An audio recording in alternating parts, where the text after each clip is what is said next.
March for Life, but it is not my first march. I wonder if there's anyone here who came to D.C. on an overnight bus ride. Well, that was me 24 years ago for my first March for Life. I was a college freshman at Notre Dame. Go Irish, I see you out there. I rode the bus through the night, slept on the floor at a Catholic parish across the river, and had an absolutely amazing experience at the march. Since then, I've been back so many times with classmates, friends, coworkers. Then I started bringing my husband, Brian. Where is he? Here he is. That's Brian. And in recent years, our 3 kids. You guys want to wave? But I've never forgotten my first march and the life-changing impact it had on me when I was still a teenager. I never could have dreamed on that day that I would eventually lead the March for Life and get to greet my fellow marchers and my friends from up here. I know that in this crowd today there are so many future pro-life leaders, maybe even my successor as president of the March for Life. I know that there are so many current pro-life leaders here, including so many young leaders who witness to people around you about the beauty and the preciousness of every single human life, no matter the circumstances. You are here because you all know that unborn people are people too, and they have a right to life just like the rest of us. You know that the wantedness of a human being doesn't determine our value. You know that it's right and good to stand up for people who are too small to defend themselves. You know that abortion hurts women, that abortion hurts everyone it touches. I call you leaders precisely because you know these truths and you aren't afraid to say them out loud. But lately, many of the loudest voices have been shouting the lie that women need access to abortion. So I want to talk directly to all of the young women here who are being targeted with that message. Ladies, hear this. Loud voices might have told you that being a mother will hold you back, that having a baby at the wrong time will derail your education or your career prospects or even your shot at happiness, that your own future children are the enemies of your flourishing and fulfillment, or that your ability to bear children is your greatest weakness. You might have heard voices telling you that you're not strong enough to be a mom and still follow your dreams, that you're not strong enough, period. I am here to tell you that anyone who says those things is lying to you.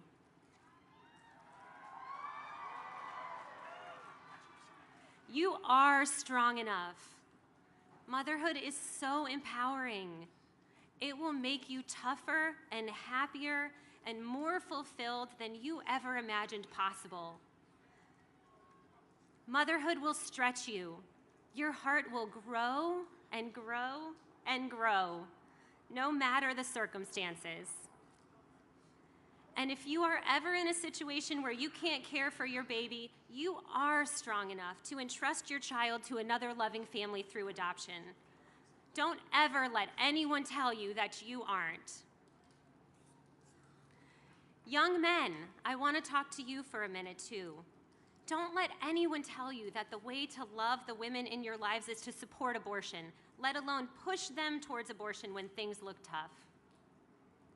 People are lying to you when they say that your education or your economic security hinges on your right to kill your child in the womb.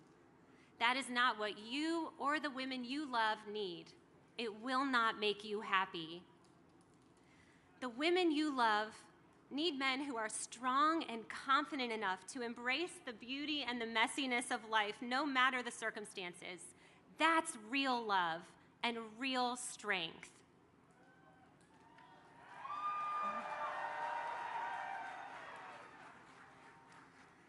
Before I close, I have an action item for each person here.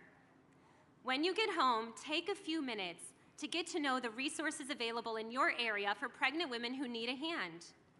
Because you never know when someone in your life might confide in you about an unexpected pregnancy. Be ready for that. Commit yourself to be ready for that.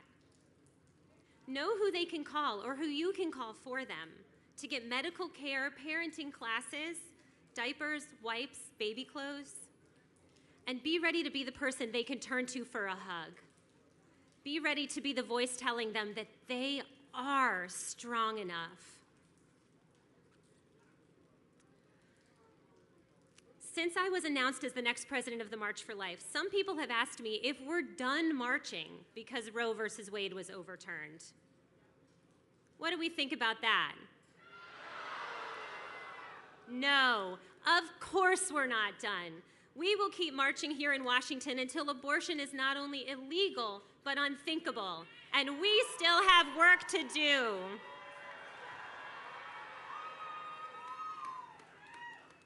So we are so not done, marchers.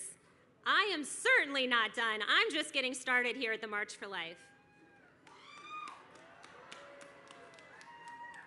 I will see you all back here next year and every year until every woman and every baby is loved and protected. We will keep marching together. Thank you.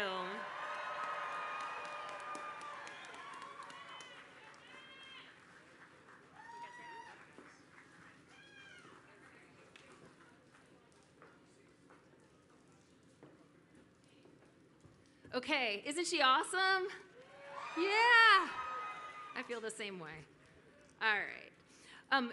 Joining me now, they're going to be coming out here on stage, are your courageous pro-life leaders and members of the United States Congress and Senate, who in fact just voted this week to protect life.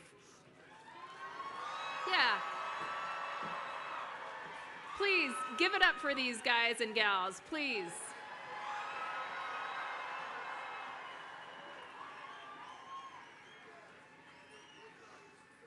I'd like to take a moment to recognize and thank each one of them, not only for marching with us, but for their work protecting both mother and child. So we are joined by Senator James Langford from Oklahoma.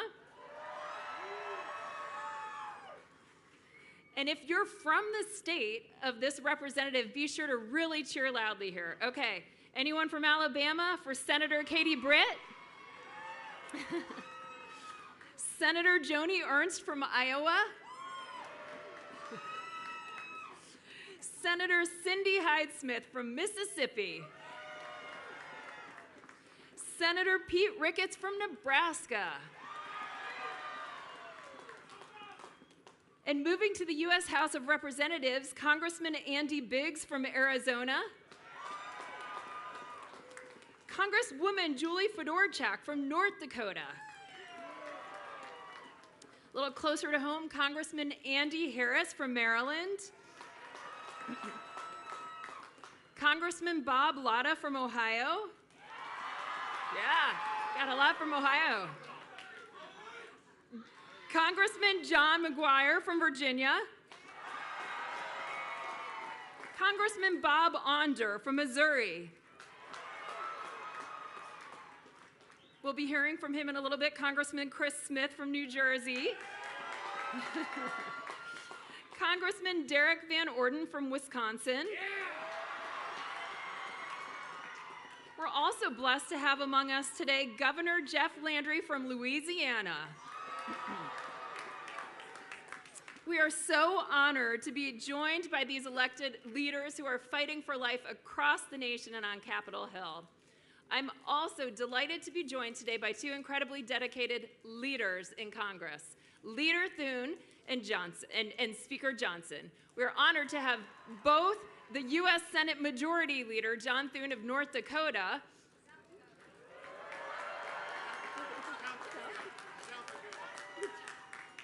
I'm sorry, let me say that one more time. We are most honored to have the U.S. Senate Majority Leader, John Thune of South Dakota. and the Speaker of the United States House of Representatives, Mike Johnson of Louisiana. Let's give it up for these guys. Leader Thune and Speaker Johnson's deep commitment to passion for protecting the unborn and their mothers is truly inspiring and has been on full display these last few days in this new Congress. We are honored to have them both with us. It says a lot. In fact, this is the first time in the history of the March for Life that we've had both the Senate Majority Leader and the Speaker of the House not only on this stage, but speaking to you today. Please help me welcoming these gentlemen to the stage.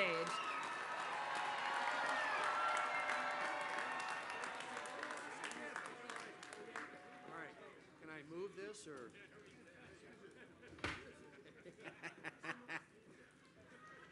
well, good afternoon, pro-lifers. It feels like a South Dakota day here. Ladies and gentlemen, I am grateful to the March for Life for inviting me to be here with you today, and I am nothing short of inspired looking out at all of you. We stand here today, you stand here today, to bear witness to the beauty and goodness of every human life, to remind people of the great truth upon which our country was founded, that all men and women are created equal and endowed by their Creator with certain inalienable rights, and that among these are the right to life, to liberty, and to the pursuit of happiness. And I know that some days fighting for the right to life can seem like an uphill battle. But I want you to look around you today at the tens of thousands of Americans who will march up to Capitol Hill with you today. And I want you to remember, you are not alone. You are part of a great movement, united around the truth that every life is precious, that every human being is created in the image and likeness of God and has infinite value and worth. It says in Psalm 139, you formed my inward parts, you wove me in my mother's womb. I give thanks to you, for I am fearfully and wonderfully made, and my soul knows it very well. I stand with you in this fight, and so do many of my colleagues in Congress, and like you, we will continue to work toward a day when the lives of all human beings are protected, even when they're small, even when they're weak, even when they're vulnerable, especially when they're small or weak or vulnerable. Ladies and gentlemen, the fight may be long, but we have the truth on our side, and I am confident. And I am confident that at the end of the day, truth will win, life will win. Thank you for being here today. God bless you all, and keep fighting for life. Thank you.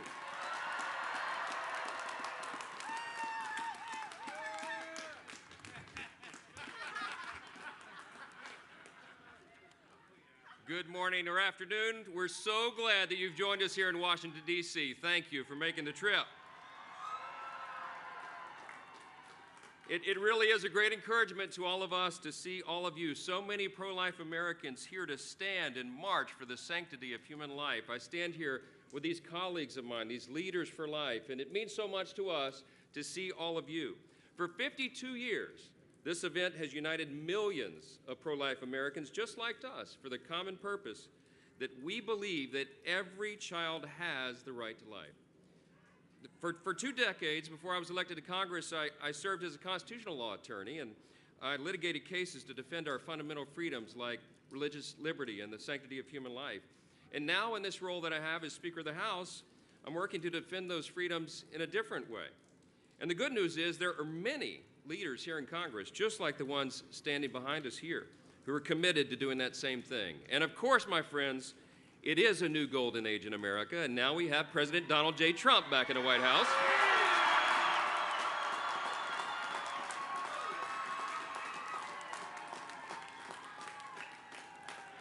We are entering a new era. That's right. And with Vice President JD Vance, they have already. That's right.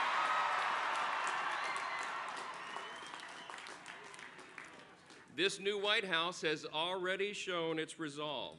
It's one of his first official acts. President Trump just freed and pardoned nearly 24 wrongfully imprisoned pro-life activists.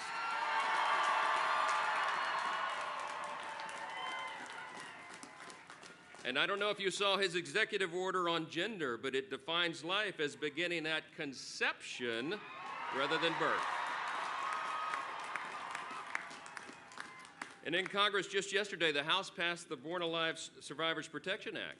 It is a matter, that's right, it's a matter of basic humanity to ensure that a child who survives an abortion attempt should be cared for as he or she is lying on the table gasping for breath. But I am so sad to tell you that only one House Democrat joined us in voting for that bill. It's incredible, really, but it demonstrates just how important events like this today are. My friends, House and Senate Republicans are committed to protecting innocent life. We will do it. As we near the 250th anniversary of our great nation, we remember that at the heart of our grand experiment in self-governance is the recognition of the right to life, as Leader Thune just said. America is premised on the self-evident truth that every single person is made in the image of our Creator, God, and thus every single person has inestimable dignity and value. And your value is not related in any way to the color of your skin or what zip code you live in or what you do for a living. Your value is inherent because it is given to you by God. Well, that's right. What we need today is a new generation of leaders and activists like William Wilberforce and Frederick Douglass, men and women who will courageously use their voices to defend others. You, my friends, are part of that generation, and together we are rebuilding a culture of life, and it begins now.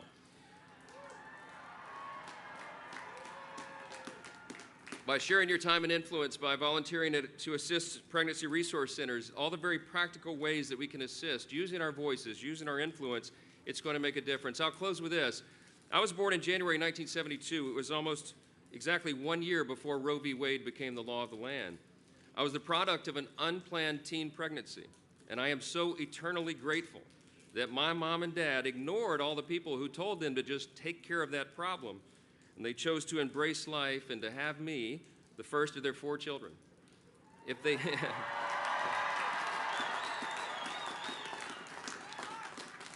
It's a simple fact, a very simple fact. If they had not done that, then I would not be here, and I often wonder who else we have missed and what those individuals might have contributed to our society and our world, but they were just never given the opportunity. I often wonder when we as a nation will face that reality and turn our hearts back to the self-evident truths that we boldly proclaimed in our nation's birth certificate in 1776, as was said earlier, that all people are created equal and that all people are endowed by our Creator with the right to life. Let's keep working to ensure that more eyes are opened, that more people will embrace those timeless truths, and that all children will be allowed the incomparable gift of being born. Thank you for being part of this movement and this noble cause. God bless this march, and may God bless the United States of America. Thank you.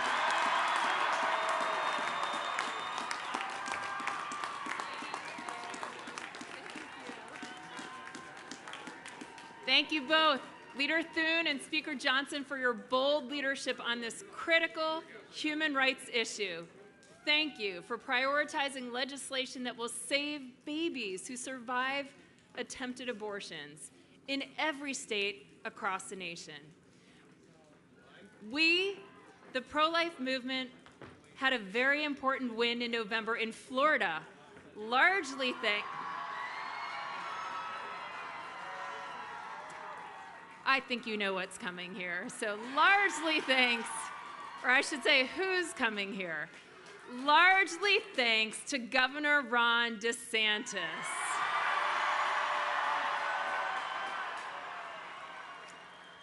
Oh gosh, his strength, commitment, and dedication ensured Florida's moms and babies were protected from the pro-abortion lobby's attempt to enshrine a right to abortion in their state constitution.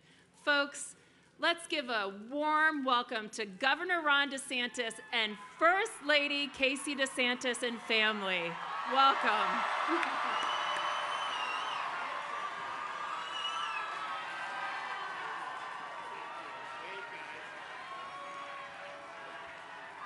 Well, thank you for marching for life.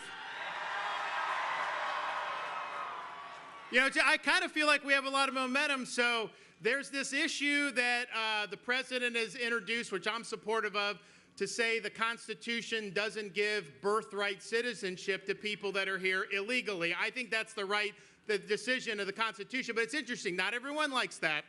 And so the New York Times had a hit piece going against this. And here was their headline: "Undocumented women ask, will my unborn child be a citizen?" So the New York Times is admitting it's not just a clump of cells. Let's welcome the New York Times to the pro-life movement. Wow.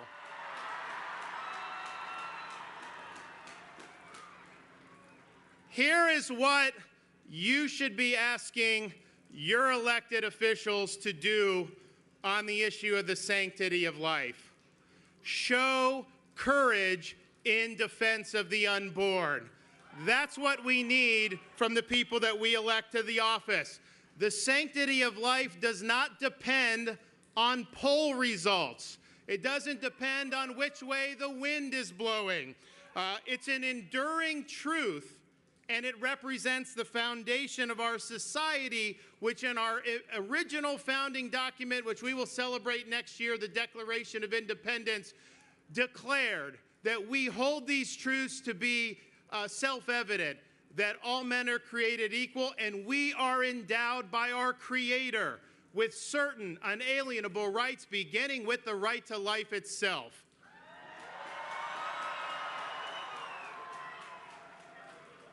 And I remember when Dobbs came down, it was a big victory for the pro-life movement, but a lot of people didn't necessarily know, what were you going to do? What was the left going to do? There were all these things going, and what the left did is they poured hundreds of millions of dollars into these ballot initiatives. And in 2022, they swept the country. I think they won every single ballot initiative in favor of many times abortion on demand until birth. So we then, in 2024 cycle, we were facing in Florida one of these initiatives in our state, and it was very deceptively worded, but when they polled it, 75% of Floridians were in favor of it. Even though the language was misleading, they got it on the ballot. They put $120 million into enacting this as part of our Constitution. The media was behind them 100%. Now, this would have been the most radical amendment in the nation. It would have led to 40,000 abortions in Florida every single year and would have made Florida the epicenter for abortion tourism, because we're in the Southeast, which is the most pro-life part of the country. So the stakes were very high here. Now, most elected officials, they'll say, look, what's on the ballot is not their issue. Like, people can decide, and they wash their hands of it, and they walk away. But you know, I remember a great man once said, the only thing necessary for the triumph of evil is for good men to do nothing. So we were not just going to sit around in Florida and do nothing. We had a responsibility to lead the charge and to do something that most people said was impossible: defeat a pro-abortion ballot measure in a state who, quite frankly, does not necessarily have overwhelming pro-life sentiment. And so this was very difficult, because what the pro-abortion side does, they don't tell the truth. They rely on a blizzard of lies to try to be able to enact these things. So if you turned on TV in Florida last fall, you were told that Florida's heartbeat bill somehow didn't allow pregnant women to get health care when they had a miscarriage, or all these other things, which were bold-faced lies. They never made the case as to why you should have elective abortions on demand up until 9 months. They never made that case. They were focusing on running commercials that were lying about what we were doing in Florida. So this was difficult because, people see it on TV and they think it's true. So this was all hands on deck. So we decided we had no choice but to dig in and lead, that we had all these lives that depended on this. So we raised millions of dollars. We mobilized activists, not just in the state of Florida, but around the country to come and help in Florida. Many of you were part of that. We pressured our elected officials to get involved. We barnstormed the state. I had physicians against Amendment 4. We had survivors of abortion talking against Amendment 4. You name it, we did it. We even mobilized our state agencies, and we ran public service announcements dispelling the lies that were being told about Florida's heartbeat bill. But we were doing this, quite frankly, against the tide of public opinion. The wind was in our face. The wind was not in our backs. But it's easy to lead when the wind's at your back. Anybody can do that. The question is, when you have all the odds stacked against you, are you going to dig in and are you going to do what's right? And I'm proud to say that we defeated this radical pro-abortion amendment. And we were the first state in the United States to ever defeat one. But here's one of the lessons. We were told since Dobbs by people, political consultants, pundits, many people that are more establishment Republicans, that standing for the right to life was somehow terrible politics, you wouldn't get elected, all this other stuff. Well, I can tell you I'm proof that that's not true, because when Dobbs was overturned, I ran on a pro-life platform on the Heartbeat Protection Act, and I won the largest victory that any Republican has ever won in the history of the state of Florida.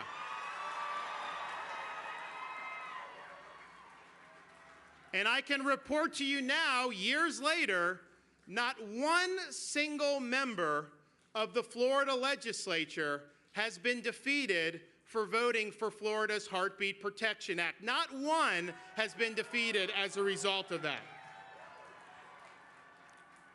And even more so, to show you the politics isn't what they say, since I signed Florida's heartbeat bill a couple years ago, we have gained 800,000 registered Republicans on the Democrats since we signed the legislation. So don't let the naysayers say that you got to toss away these important convictions and that you shouldn't stand for the right to life. We showed how it can be done in the state of Florida. We're proud that in the last 6 years since I've been governor, on issue after issue, we have defeated the political left. Getting rid of DEI, beating them on illegal immigration, doing all these different things to the point where Florida is now known as the state where woke goes to die. But let me tell you, since we were able to beat Amendment 4, Florida is not only the place where woke goes to die, it's the place where babies go to live. Thank you. God bless you. Keep up the great work.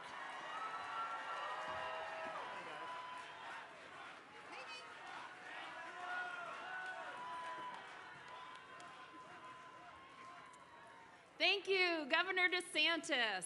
I am now very happy to introduce to you a longtime friend and an ally to the pro-life movement, almost like no other, except we have so many heroes here today. So I am referring, of course, to U.S. Congressman Chris Smith of New Jersey.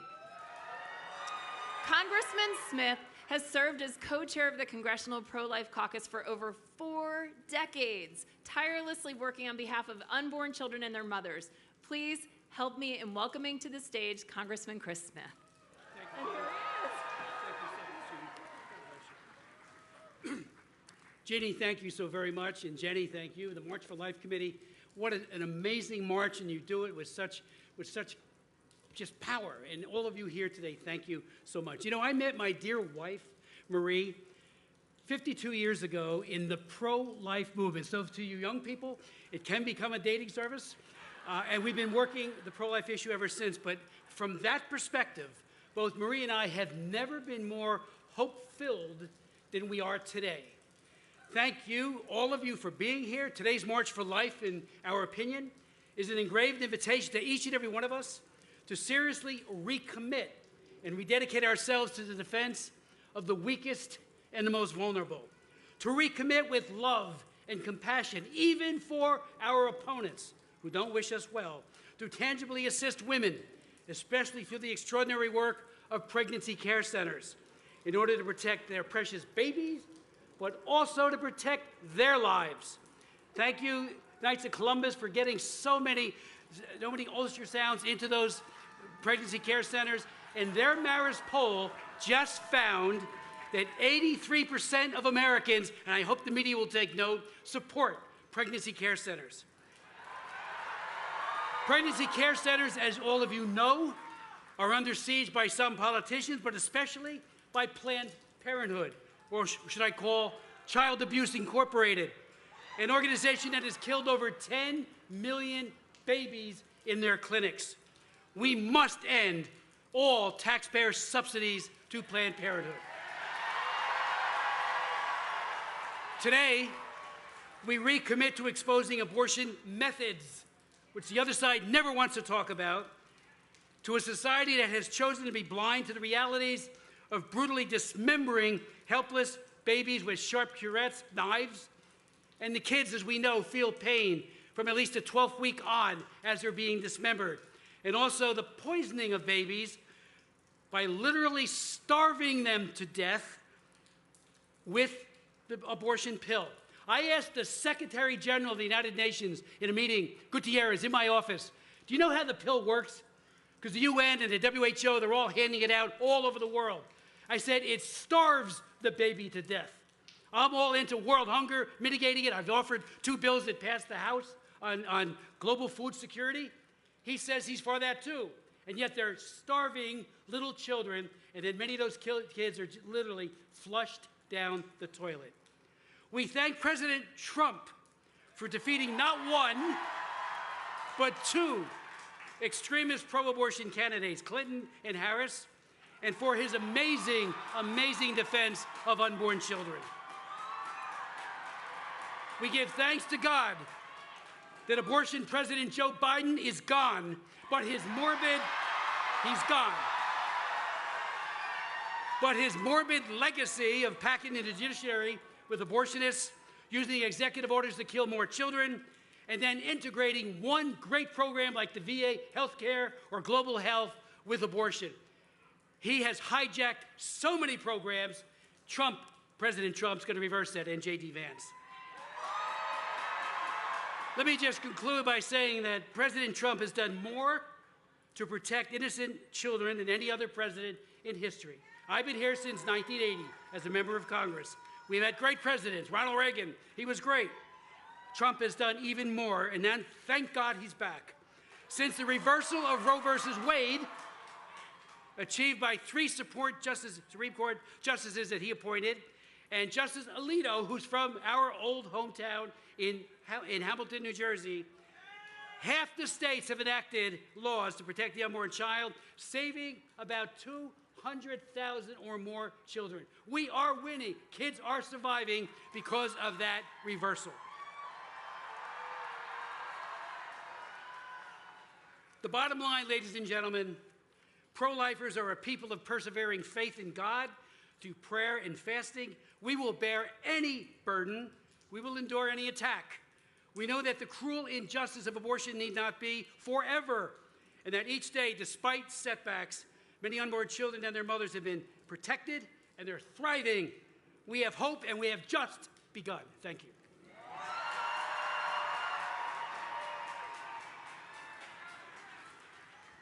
Thank you, Congressman Smith. Next up, we have 3 inspiring women who will take the podium. First up, we will hear from Lila Rose,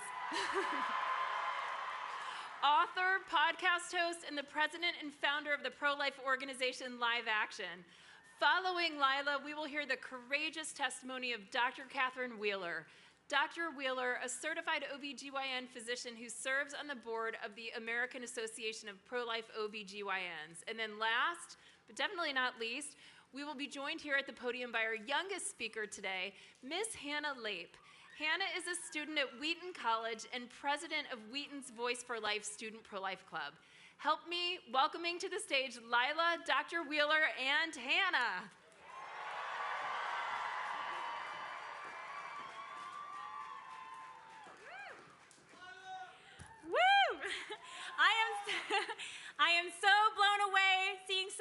have you here. I am incredibly honored, and I am so excited. I want to tell you all a story. Last night, I had a debate with a pro-abortion law professor at Georgetown. The room was full of students from both sides. Reflecting on my remarks on my way home, I wondered if I had made any impact on those future leaders. Hours later, I received a text. One of the pro-choice students had changed her mind and was now convinced of the humanity of the unborn child. My friends, this is half the battle, showing up. All of you here, all of you have the power to change minds. At the dinner table, on campuses, at soccer games, you can change minds. You are the voice for those who have no voice. Remember, the science is on our side. Natural law is on our side. The truth is on our side. We must simply have the courage to speak the truth with love. Courage is contagious. One change of heart can save a life. We must also speak the truth to our elected officials. We can start by demanding that they defund Planned Parenthood. It's time. Give that $700 million to pregnancy resource centers instead. And most importantly, we must urge our elected officials to abolish abortion. Abolishing abortion is the most important human rights cause of our time. 1 million of our unborn brothers and sisters are killed every year by abortion. I am so inspired by the incredible love and heroism of Joan Bell, who I believe is here today, and all the other amazing pro-life activists who were granted their freedom yesterday thanks to President Trump and VP Vance. Thank you, Vice President Vance and President Trump. We can usher in a new golden age for America when we protect every life from the moment of conception. This is our moment.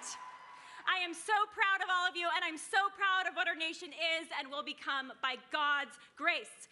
Make America pro-life again. Thank you.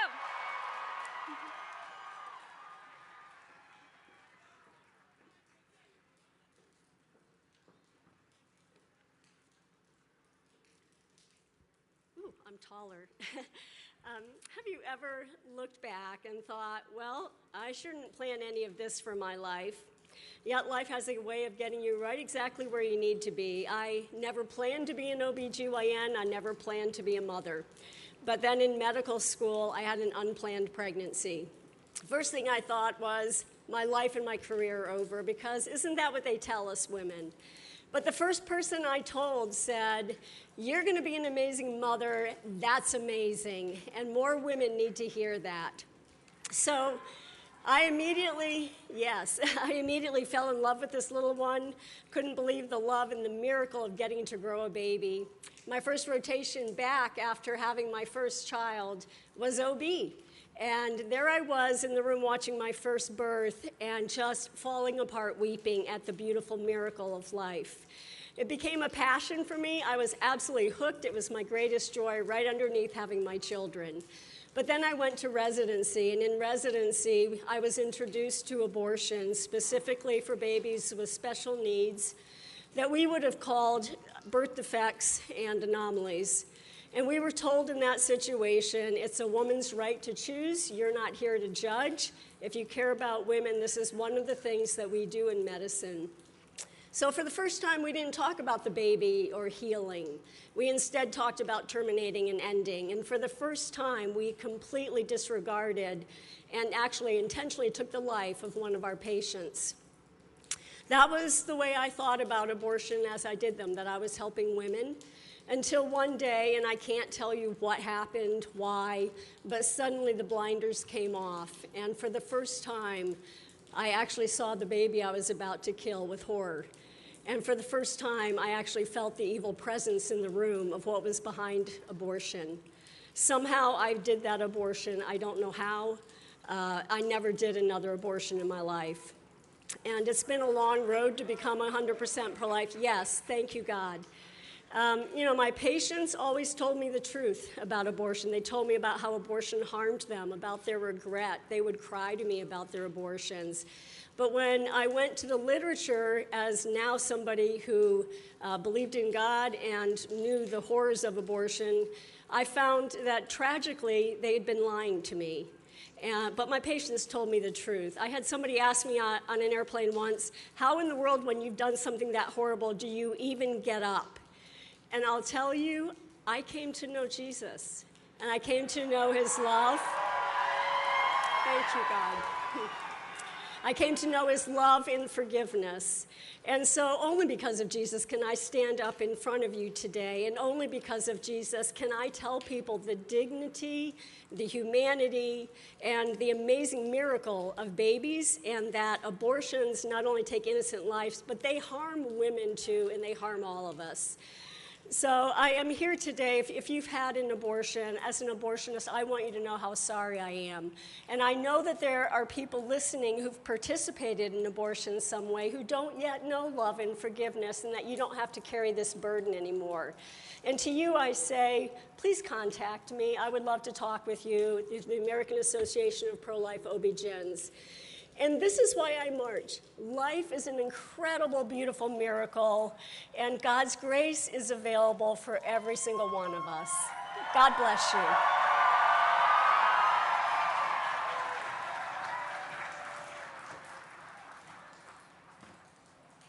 Well, good afternoon. My name is Hannah Lape, and I am co-president of Voice for Life at Wheaton College.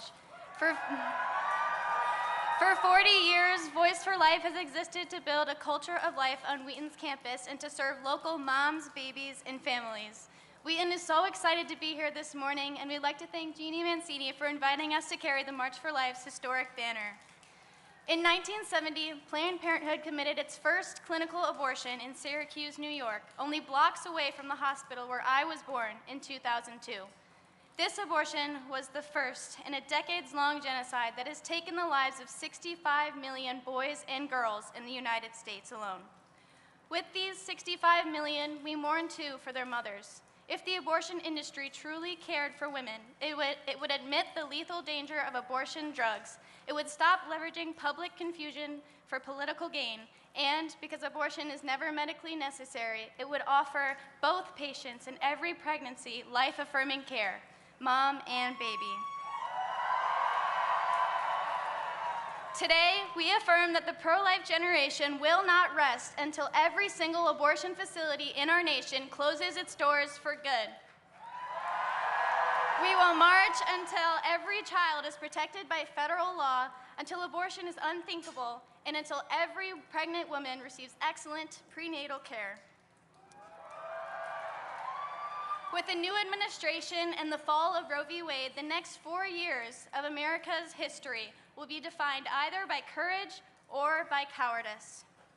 Abortion is not a states' rights issue to be ignored. It is a fundamental human rights crisis weighing on America's shoulders. Our country cannot be great until the preborn are protected and are protected the right to life. Our confidence in the sanctity of all human life from conception runs deeper than civic responsibility, however. It is a timeless gospel truth. We have the assurance that Jesus Christ is the same yesterday, today, and forever. The risen King who sits in glory at the right hand of the Father is the same humble servant who took on flesh in Mary's womb. He was fully God and fully zygote, fully embryo, fully fetus, fully infant, fully child, and fully man. And so, we celebrate today that every preborn child is knit together in the image of God, and we ask our nation to defend their constitutional right to life. not just for those who are healthy, wealthy, wanted, convenient, or expected, but for every child. Tens of thousands strong, we are a voice for life, and we will speak until heaven meets earth, when death shall be no more. Thank you.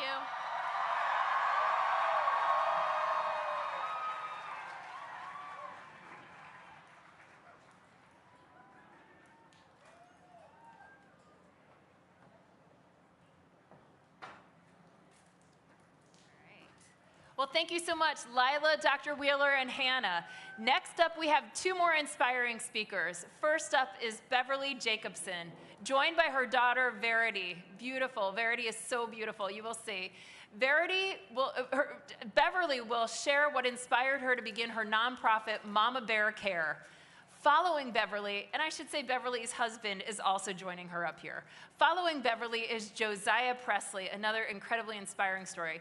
I can't wait for you to hear his testimony. I'll leave it at that. So please give a warm welcome to Beverly and to Josiah.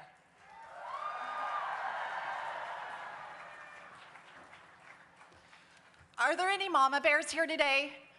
Let me hear you if you're a mama bear. You know that mama bear comes out when someone messes with your kid, right? Let me tell you about when I became a mama bear. I was 5 months pregnant, but I wasn't excited. I was terrified. We had been told that our baby girl had Edwards syndrome, and this is a condition they said was incompatible with life. So I was meeting with a specialty doctor because I needed information. I needed hope. I needed someone to show me a path through this. And instead, this is what I heard.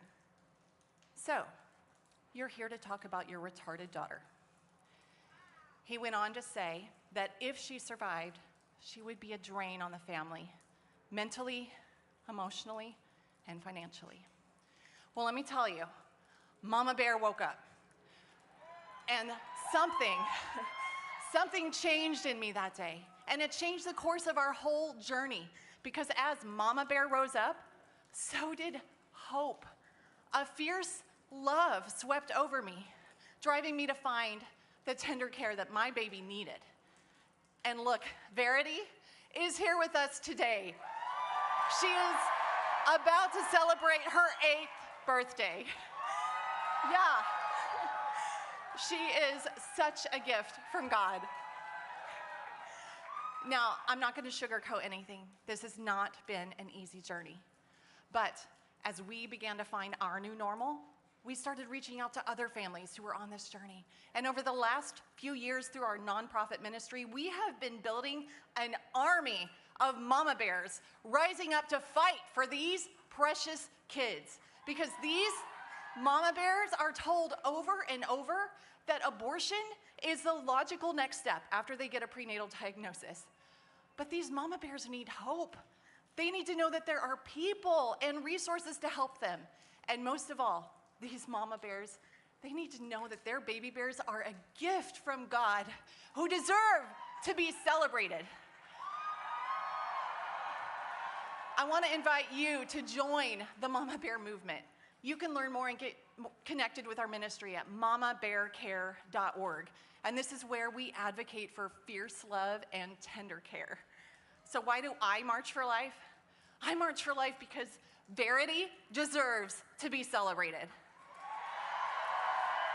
Why do we all march for life? Because we know that every mama bear and every baby bear deserves to be celebrated. Thank you.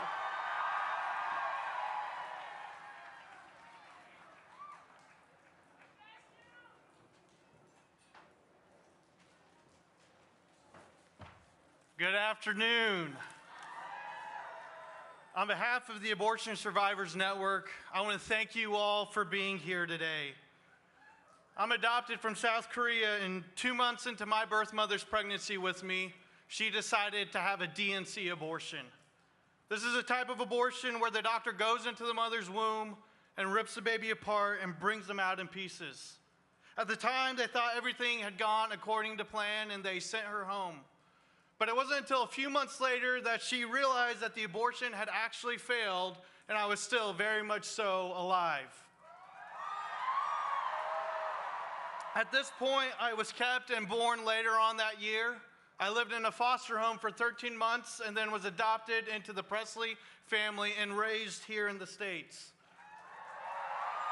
This journey has been a long journey. This journey, it's been a difficult journey, but this has been the journey that God has placed on my life. And today I march to be a voice for those who are voiceless like I was all those years ago.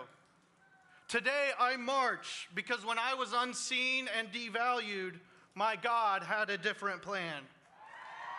And today we march to declare what our Creator has already declared, that all human life is valuable because it is created in the image of God. And I don't want you to miss this powerful point today. Today, it's not powerful, it's not a moving day because of us few up here on the platform. Today is a powerful day because of each and every one of you, because of each and every one of us, individuals created in the image of God and called by our Creator to gather today and in one unignorable voice send an unignorable message that every human life is valuable across all ages, stages, ethnicities, economic statuses, abilities, or circumstances. I leave you with this. In Matthew 5, Jesus, he says this, "You are the light of the world. A city set on a hill cannot be hidden, nor does anybody light a lamp and put it under a basket, but on a stand, and it gives light to all who are in the house. In the same way, let your good works shine before others so that they may see your Father who's in heaven and give glory to him." Today, we are shining brightly, and may we continue to shine every day for the glory of our Creator. Thank you, and God bless.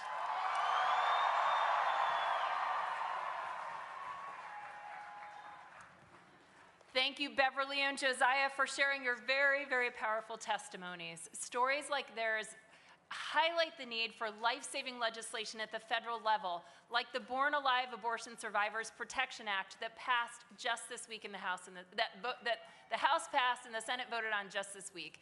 We need to continue to call on Congress and the White House to prioritize pro-life, pro-woman, and pro-family policies so that abortion one day soon becomes unthinkable.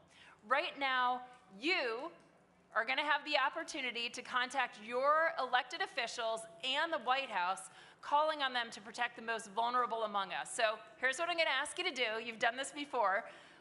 Grab your cell phone, pull it out right now, hold it up. Okay, I see some of you holding it up. I'm going to start calling some of you out. Mary, Margaret, hold up your cell phones. We're doing a call to action. Yes, thank you. So now, I want you to text MARC8 to 73075. MARC8 to 73075. Send a message to Congress that you want them to protect both mom and baby. Brian, hold up that phone. All right. Hold up that phone back there with that white hat. Come on, let's see your phones up there. 73075 MARCH. Text MARCH to 73075 to be a voice for the voiceless. Every voice counts. So send that text MARCH to 73705, and together we'll send this important message to our elected officials. I know you've all been waiting for our next speaker, our keynote. I'm very happy to introduce you to our keynote, Bethany Hamilton, known for one of the greatest comeback stories of all time, having lost her arm to a shark at the age of 13, only to return to surfing 1 month after. Bethany's story of determination, faith, and hope has resounded in encouragement worldwide. Please give a warm Hawaiian welcome to Bethany Hamilton.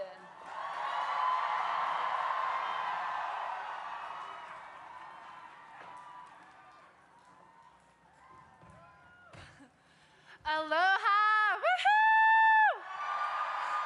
We are here to celebrate life, the God-given beauty of children and life and the next generation. Oh, my life has had many turns that I couldn't have foreseen or planned myself. And I think all of us have that at one moment or another. But at just 13 years old, when I lost my arm, I thought, I can't surf with one arm. My life felt upside down, confusing. I felt like everything was chaotic. I didn't know what my future held. I needed hope. Someone came alongside of me and gave me hope that I could surf with an arm. They gave me a hint of inspiration that I could do it. And that gave me the courage and bravery to do what I hadn't seen anyone else do, surf with one arm. It ignited a desire in me to try something that I hadn't seen anyone else do. Fast forward, let me share something deeply personal with you. I remember the moment when I first had my very first pregnancy test. I had a similar fear. I didn't think I could do it. I don't know where that came from. I came from a great family, a Christian household. I was married to a wonderful man. And all of a sudden, I was rejecting this God-given gift and beauty that was only a blessing. What made me think that I wasn't ready? I was at the height of my career. We so often put our career before our children, our family, our loved ones. But still, just like the woman struggling to want to keep her baby, I had similar struggles. And it's humbling now when I look back on that. But the society and culture is so strong, filled with so many lies, and we're all hearing it. I believe that even though everyone here is pro-life, some of you may even struggle with this at some point. None of us are above that. These people aren't inherently evil. They're just being fed lies, and the more they hear these lies, the more they believe them. Now imagine, I had all the support in the world to bring this life. But imagine the woman who doesn't have all the support in the world. She's struggling to have hope that she can do it. She's being fed these lies that she can't do it, and that life has no value. She's scared, she's alone, she's overwhelmed. She feels like her life is upside down. She's being told that death is better than life. But who are we to choose death on behalf of someone else? So here's what I've discovered, and I hope that you here today can help spread this message of hope to all the young women who need to hear this. And maybe even more important, to raise up a generation of young men who can come alongside and do the right thing to serve that woman in the way that she needs. We need strong men. Come on, boys, let's hear it. Woo! Now, being a mother of 4, they are my greatest joy, the most beautiful blessing. They are the high of my every single day. Yes, there's challenges, and yes, it's difficult at times, but the beauty sure outweighs the challenge. And I look forward to every single day serving my beautiful children and sharing life with them. Children are true wealth, and they are truly the greatest blessing that God has to offer us, alongside of His grace. And so today, as we rally around a cause that God has called us to protect life and to love our neighbor, to come alongside of that young man and woman who are thinking of choosing death, to be that person to bring them hope. When I lost my arm, someone came alongside of me and gave me hope. They reminded me of God's love and that maybe there was more to my life, and who knew what was possible. And so these women, they need hope. They need encouragement. They need light in their life. And we as a society need to combat the lies that are being fed to them each and every day. Get strong on social media, because the truth is, this is where everyone is being fed these lies. And so, to all the women who feel like they're not ready for this, let's be a reminder to them to be willing to try and to put themselves out there, to do what seems impossible. Children are heritage from the Lord. Blessed is the man who fills his quiver with them. So, As we march for life, the greatest gift of all. Let us send a message of hope and love to the moms and mothers-to-be and to the fathers that they too can say to themselves, I don't need easy, I just need possible. Thank you, and aloha.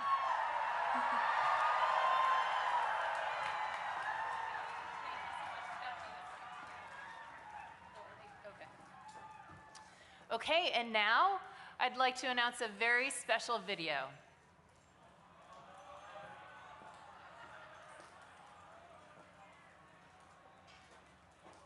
Hello to everyone at the March for Life. It's a pleasure to speak to you from the beautiful Oval Office. That's where we are right now, the magnificent Oval Office. And thank you for turning out once again to show your extraordinary love and compassion for the unborn. Each year, Americans of every age, color, and background travel to our nation's capital by the tens of thousands to stand up for precious little babies who cannot stand up for themselves.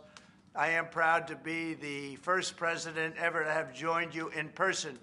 As you know, this annual march started 52 years ago on the first anniversary of the disastrous ruling known as Roe v. Wade. That unconstitutional decision took power away from the states and the voters, kicking off 50 years of division and anger. But thanks to your tireless work and devotion across 5 decades, that historic wrong was set right 3 years ago. I was so proud to be a participant.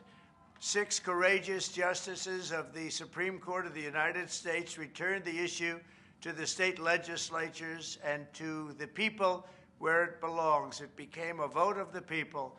In my second term, we will again stand proudly for families and for life. We will protect the historic gains we have made and stop the radical Democrat push for a federal right to unlimited abortion on demand up to the moment of birth and even after birth. Think of that, after birth. And some people want that. Can you believe it? We will work to offer a loving hand to new mothers and young families, and we will support adoption and foster care. We will protect women and vulnerable children. Under my leadership, a reformed Department of Justice will finally investigate the radical left attacks on churches and crisis pregnancy centers, and we will bring perpetrators to justice. We will get them to justice one way or the other. I will also end the weaponization of law enforcement against Americans of faith, and I'm releasing the Christians and pro-life activists who were persecuted by the Biden regime for praying and living out their faith. I just signed that document, and they're being released. One such American was Paula Harlow. At 75 years old, Paula was sentenced to 2 years in prison after praying outside of a clinic. That's why she was sentenced to 2 years. That's what happened under the Biden regime. In her sentencing, the judge mocked her Christian faith while her husband pleaded to be thrown in jail with his wife, fearing she would die alone behind bars. This week, it was my honor to grant a full and complete pardon to Paula and many others who were the victims of this horrific weaponization. Never again will religious persecution be allowed to happen in America. To all of the very special people marching today in this bitter cold, I know your hearts are warm and your spirits are strong, because your mission is just very, very pure, to forge a society that welcomes and protects every child as a beautiful gift from the hand of our Creator. Thank you for never losing hope and never giving up. Thank you for your tremendous support. God bless you, and God bless America.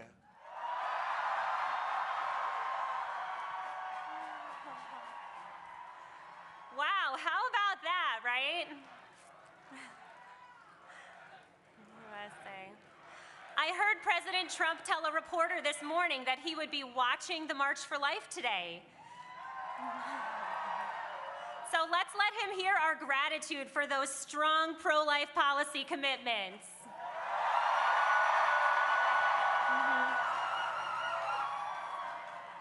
Thank you, President Trump. We are with you as you continue to stand up for unborn human beings and moms who need a hand.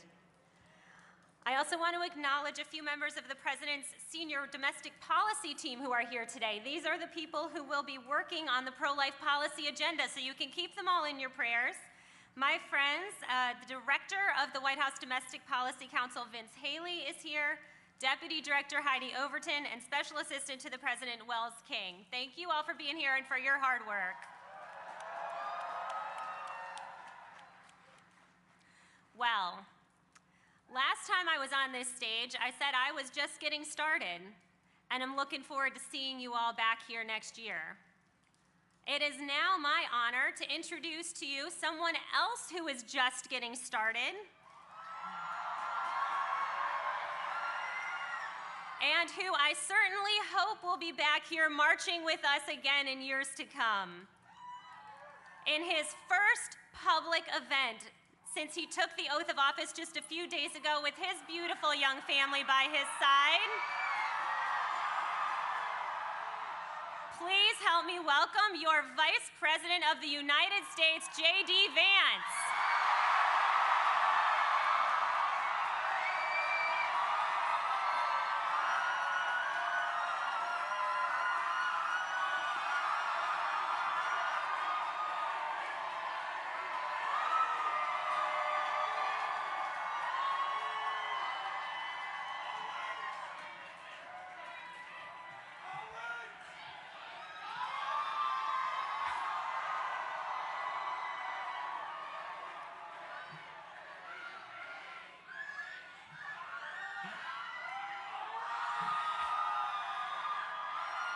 Let me say, thank you, good afternoon, marchers. Thank you for having me. And it is an honor to be standing with you here today for life. We are proud to march with you, and yes, we will be back next year.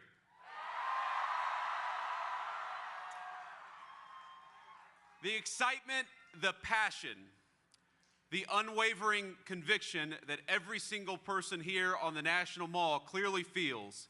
It is deeply moving to me and means more to President Trump and I than I could possibly say. For over a half century, this march has united tens of thousands of Americans from all walks of life to rally for the cause of life in our nation. It is the single largest gathering in the world to celebrate our movement, the victories we've fought so hard for, and yes, the victories yet to come. And I want to personally welcome all of you who have traveled from far and wide to our nation's capital. Thank you for your dedication, and it is an incredible crowd, and it's great to see you today.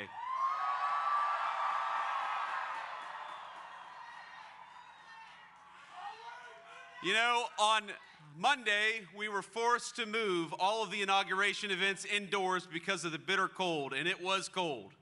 But you guys, and it's cold today, here you are outside in an especially frigid January. And I don't think I've ever seen such a joyful crowd out here, particularly during this time of year.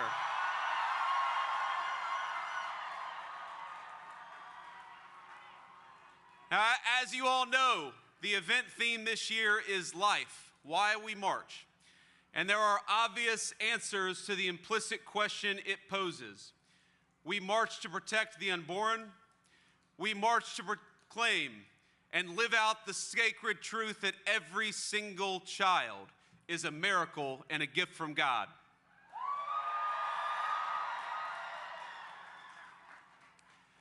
Now, each time Usha and I welcomed our own children into the world, we saw firsthand the indescribable beauty of new life, and yes, as you can see, sometimes the behavioral challenges that we had on Monday, but they were good.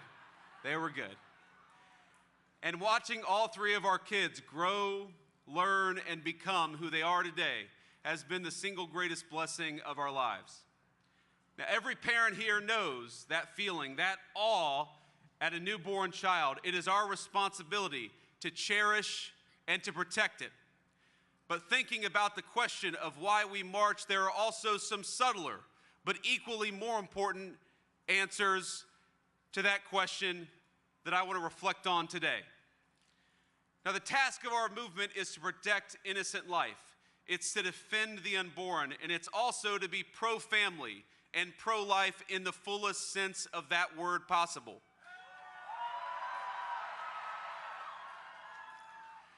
Now, across my own lifetime, I can't tell you the number of friends and other acquaintances I've had who, facing a pregnancy or the prospect of one, react not with joy but with concern. They wonder, how can they afford it? What will it mean for their education, their career, their relationship, or their family? And I know how many of you in this crowd have devoted immeasurable time and resources to help answer those questions and to lend a hand to young people facing a moment of desperation. But by and large, our society, our country, has not yet stepped up in the way you have. And our government certainly has failed in that important responsibility. We failed a generation not only by permitting a culture of abortion on demand, but also by neglecting to help young parents achieve the ingredients they need to live a happy and meaningful life. A culture of radical individualism took root, one where the responsibilities and joys of family life were seen as obstacles to overcome, not as personal fulfillment or personal blessings. Our society has failed to recognize the obligation that one generation has to another is a core part of living in a society to begin with. So let me say very simply, I want more babies in the United States of America.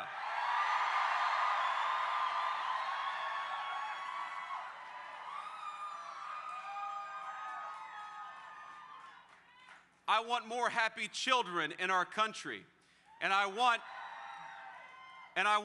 beautiful young men and women who are eager to welcome them into the world and eager to raise them.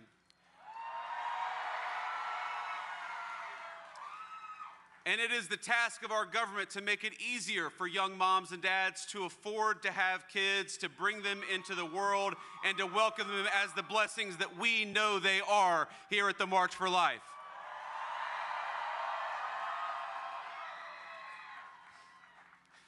Now, it should be easier to raise a family, easier to find a good job, easier to build a home, to raise that family in, easier to save up and purchase a good stroller, a crib for a nursery. We need a culture that celebrates life at all stages, one that recognizes and truly believes that the benchmark of national success is not our GDP number or our stock market, but whether people feel that they can raise thriving and healthy families in our country.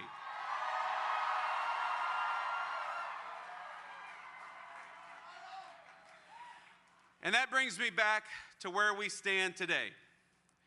Earlier this week, President Donald J. Trump stood in the Capitol Rotunda and took the oath of office, becoming not just the 45th, but now the 47th President of the United States, and I know all of you helped. With the inauguration on Monday, our country faces the return of the most pro-family, most pro-life American president of our lifetimes.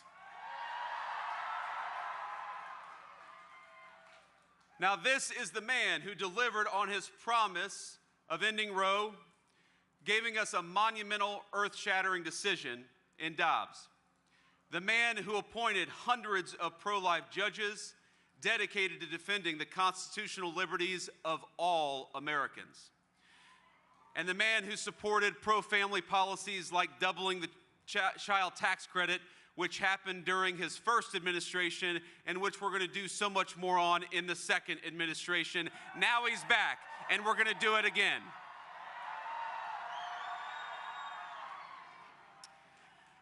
Now, yesterday, President Trump issued a strong endorsement of the Born Alive Abortion Act, ensuring that those babies who survived botched abortions enjoy the equal protection under law, which is the obligation of every citizen to enjoy in this country. With his return to office, No longer will the federal government direct FBI raids on the homes of people like Mark Houck and other Catholic and Christian activists who are fighting for the unborn every single day.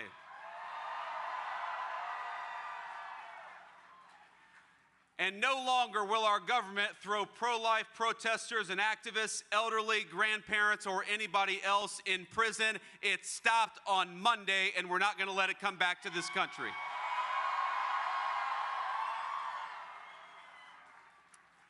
Instead, and I know you all saw the news, the 47th president has already issued pardons to those unjustly imprisoned.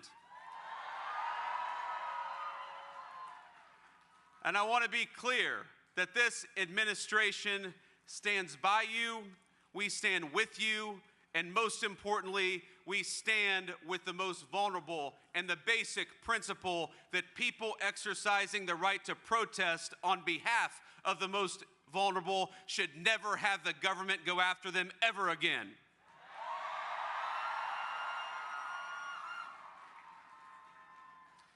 Now, the crowd assembled here in this incredible national mall provides an extraordinary example for our nation.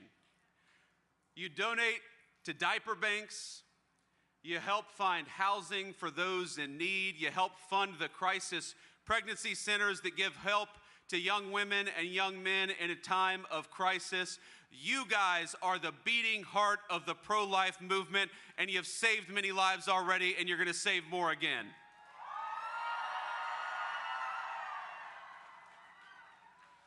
You being here this very March is a reminder of the incredible strength and unity of the pro-life movement, and from the bottom of my heart, thank you. Thank you for being here, and thank you for marching here today.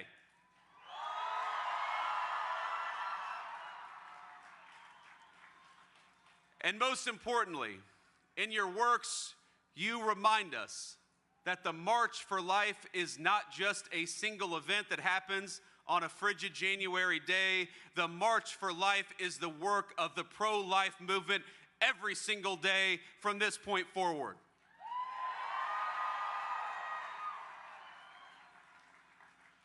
Now, it is a lifelong call to action, a moment in time, but every single day that you guys do what you do, from supporting young moms and dads to fighting for the unborn, to working with our legislatures at the state and federal level, you make it possible for us to stand here and say that America is fundamentally a pro-baby, a pro-life, and a pro-family country.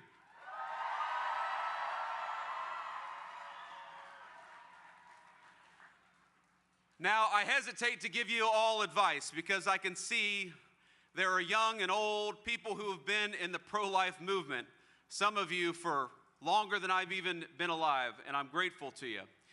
But if I can offer one piece of advice, it's a piece of advice born out of my own experience. There was a point when I would get frustrated with people who didn't see what we saw. I would get frustrated that people could look at a picture of a baby on an ultrasound and see not a human being, but just a clump of cells.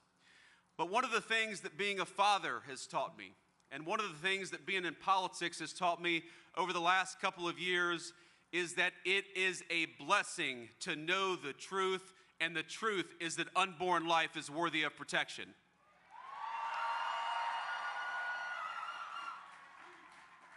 So please go forth, not with frustration, but with joy. We are joyful to march for life. We are joyful to know that that picture on an ultrasound, that is a picture of a baby with hopes and dreams and potential to come.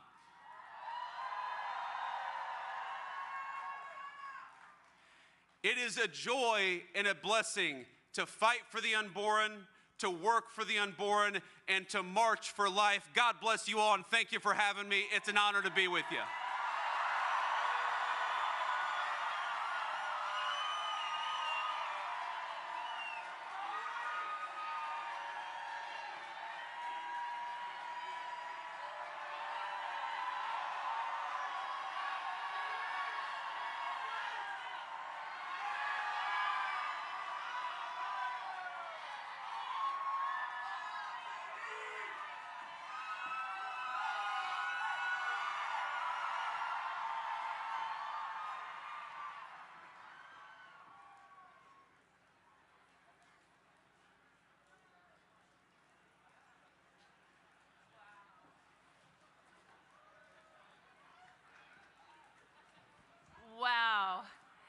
Can we give a warm thank you to Mr. Vice President? We are most grateful that you would choose the March for Life to be the first public event in office. Joining us now to lead us in prayer is the Reverend Dr. Matthew Harrison, President of the Lutheran Church Missouri Synod. He has many pastors who are here with him today, and they join him in solidarity. Shortly after we will begin to march, you all have been so patient with our incredible lineup of speakers, but let's give a warm and honorable welcome to Reverend Dr. Matthew Harrison.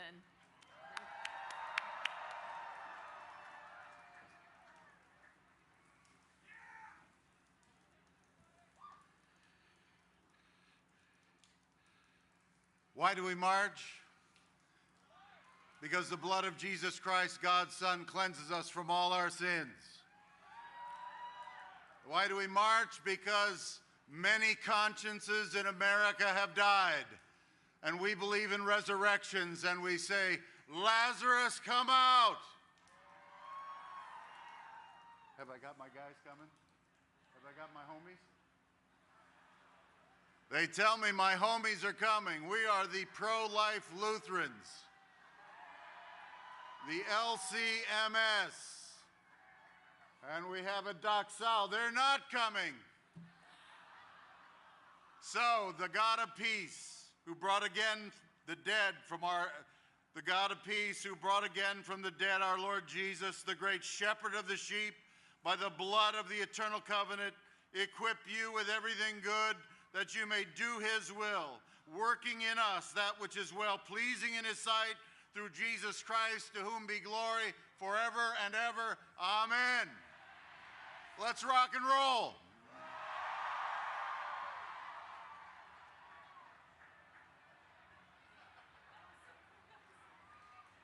From all of us in the United States Senate, we wanted to say thank you to all of you who are coming out on this cold January day to stand for the value of every single child. Today we stand united, not just in belief, but in conviction that every human life is sacred. Being pro-life is about more than words. It's about action. Your presence is a powerful reminder of the value of every human life. I'm encouraged that so many Americans can come together, united by one message: life matters. Now more than ever, we must stand together in the fight to protect the unborn. The fight for life is the defining moral question of our time. It demands that we be a voice for the voiceless. More than 55 million Americans will never touch their feet on the soil because of abortion. And I think that we're in a pivotal time right now. We need people to show up and let their voices be heard. And one of the most common sense things we need to be doing as conservatives is protecting our most vulnerable. We march for the conscience rights of millions of healthcare providers, and we march for the rights of millions of pro-life taxpayers. There is power in numbers, and together we must continue to use our voices to uphold the values. This is a beautiful event, and it's so encouraging that many of you are maintaining this sacred tradition. To march for those who God already knows, but we have not yet had the pleasure of meeting. We march for every baby, mother, and life brought into this world. Because of you, tens of thousands of innocent babies have been saved nationwide. Together we can improve health care, support new moms, and honor the dignity of every human life. Your advocacy is turning the tide of our country so that mothers and unborn children can receive the support that they deserve. I'm proud to be pro-life, pro-woman, and pro-family. I'm proud to stand with you and fight for pro-life, pro-family policies. There's no greater cause than giving a voice to the voiceless. The miles of progress that we've won were achieved inch by inch and step by step. Children are the most precious gift in the future of our great nation. I know there is no greater gift than being a parent. You remind us that our pro-life movement is about love and compassion. Working together, we can defend life and empower women. And let's continue to fight for the unborn, for the sanctity of life, and for the dignity of our most vulnerable.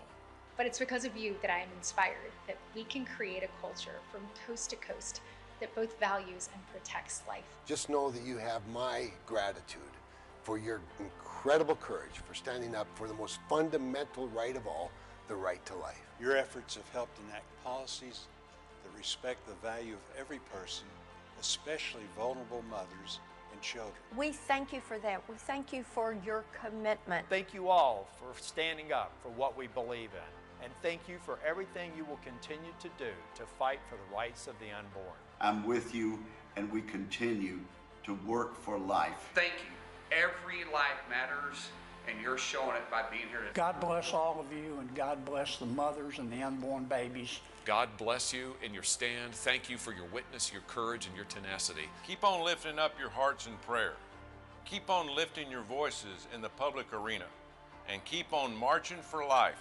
Let's continue moving forward, united in our mission to protect and support every life. Every single child, born and unborn, is valuable. Valuable in the sight of God and valuable to all of us. Thank you for coming out to be able to march for life. Thank you, Senators. And as we're beginning to line up for the March for Life, we have a few last things happening. First, I'd like to thank Pastor Harrison for that beautiful prayer. The March for Life is committed to building a culture of life not just here in our nation's capital, but in communities across our country through our state March program. Our ongoing efforts to build a culture of life require significant resources. Your support today will empower us to expand our reach, to inspire more men and women like you, and to defend the most vulnerable citizens in this country, the unborn.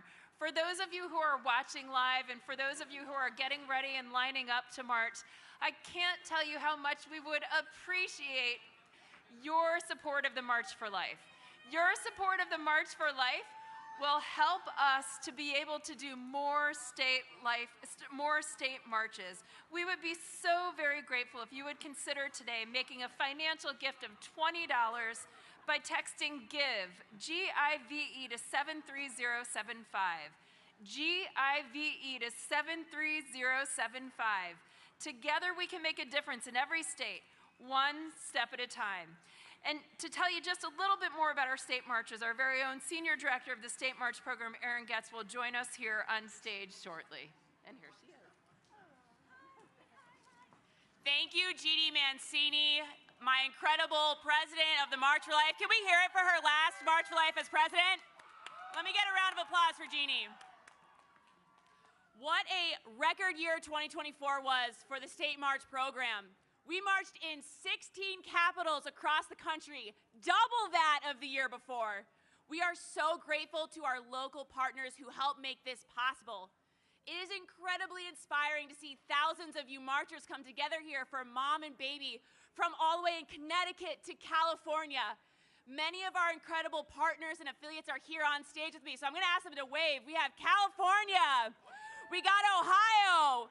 We have Virginia and Pennsylvania, Connecticut, Oregon, Kansas, and Kentucky. Let's hear it for our state marches taking fight to the capitals across our country. I am also surrounded by other incredible pro-life leaders from across the nation who work each and every day to build a culture of life in our communities. You can see their names on the screens to my left and right. Each organization they represent meets a different need in the pro-life movement and in our local communities.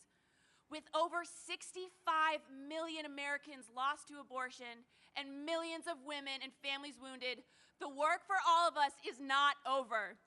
We now honor each and every one of you in your life-saving missions and invaluable work. Thank you for the incredible work you do day in and day out to make abortion unthinkable. As we begin to march, you'll hear a special, or you won't, you just watched that, and a special rendition of God Bless America by Matthew West. I also have a few administrative announcements. First, if you have trash, please dump it here on the dumpster on the mall. Do not throw it on the ground. Please follow the guidance of our marshals who will point you in the right direction to participate. I know some of you have already went that way, but follow them. They're in white jackets and march safely. Now, are you ready to march? With Roe versus Wade gone, our mission continues. We will keep being a voice for the voiceless. We will keep mobilizing in the states. We will keep uniting here in D.C. And we will keep marching for life. And we will keep speaking out until abortion is both unthinkable and illegal, until the day that abortion is no more. Now is the time. Let's march. Thank you, everyone. God bless America, land that I love. Stand beside her and guide her through the night with a light from above. From the mountains to the prairies, to the oceans wide with foam. God bless America, my home, sweet home.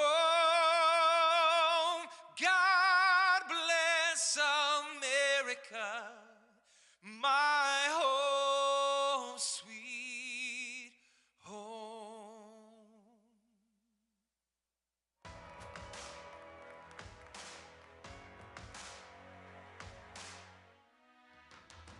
The country and world changed on June 24th.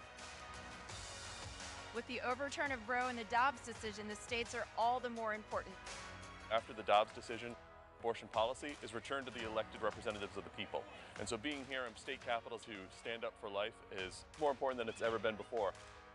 We are absolutely thrilled to welcome you here to the 3rd annual California March for Life. We are here today to be a voice for the voiceless in Michigan, here in Lansing. Now is the time to change hearts and minds in the state of Colorado. This was a wonderful day for an inaugural Colorado March for Life. 7 out of 10 women who get abortions are coerced into abortion. It can be easy to fall into despair and hopelessness just given the legislation and the laws that we're up against. It's important to speak truth, to go out there, to be that voice, to be that hope, to be that light in the darkness. And while the march began as a response to Roe, we don't end as a response to Roe being overturned.